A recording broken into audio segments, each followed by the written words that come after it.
First tonight, something you don't see every day. A group of South Australians showing a Queenslander the shortcomings in how this state is managing the Murray.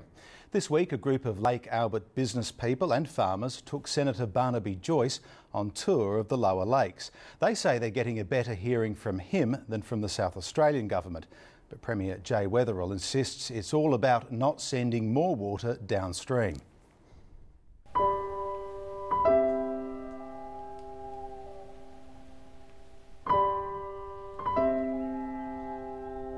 A few years ago, Lake Albert was almost bone dry. Now it's full and beautiful, but looks, as always, are just skin deep. We've got a lake full of water again. Levels are fantastic, and yet we've still got a salinity level of over 5,000 EC. Oh, it's a lake full of salt water. It has no use for economic purposes, certainly not for farming purposes, either for stock or irrigation water. For Sam Dodd and the 4 remaining Lake Albert dairy farmers, the drought effectively isn't over. He says nearby Lake Alexandrina has just 300 ECs of salt, and after huge inflows of water into the entire Murray-Darling system, Sam Dodd and others say Lake Albert should not be this bad.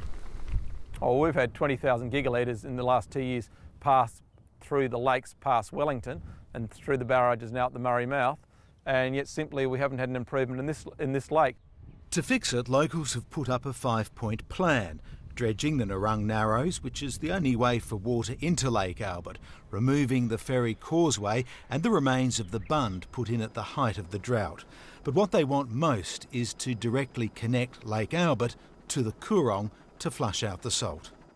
If you imagine Lake Albert as a square, the Narrows feeds in on one corner, and in the opposite diagonal corner is where we propose for a connection to go through to the Coorong. If you did that, you'd create a through flow through Lake Albert.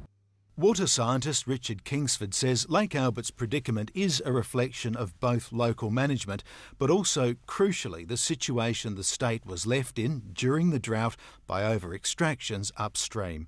And he says engineering may play a role.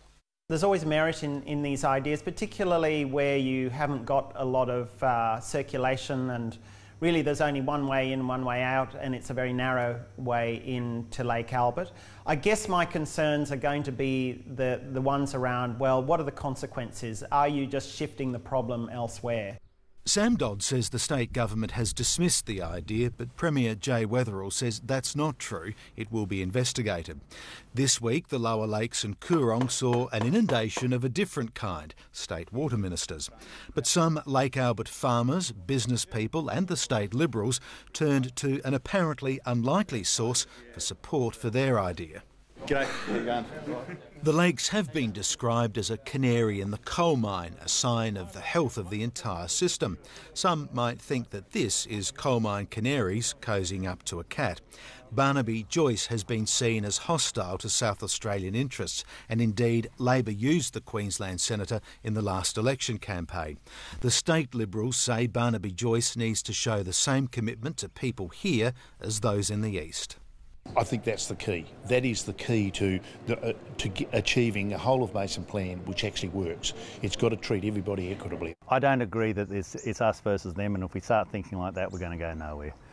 It is basically the same rule across the basin, which is that we find an equivalent of social, economic and environmental outcomes. We find we have a lot more in common with Barnaby Joyce than what we have in differences. Barnaby Joyce told the meeting he thought that the connector was worth supporting if it's shown to work.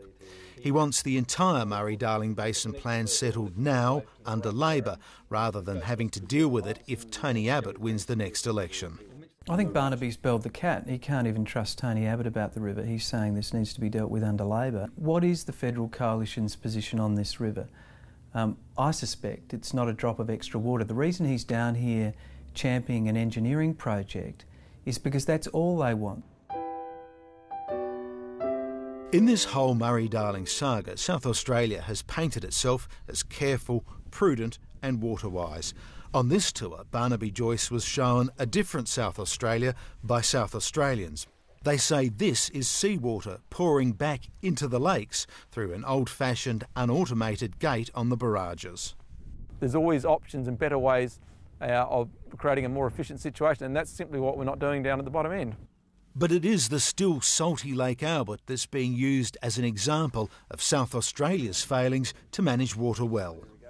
Yes, it is an issue. And what's obvious is with the massive rain event and water event, which is happening on my head right as we speak, as that has gone down the river, we still have hypersalinity. It's obviously not a good look, because you'd want to be able to demonstrate that after some really pretty good flood years, to 2010, 2011, lots of water coming down into the lower lakes and the Coorong, that things are pretty shipshape.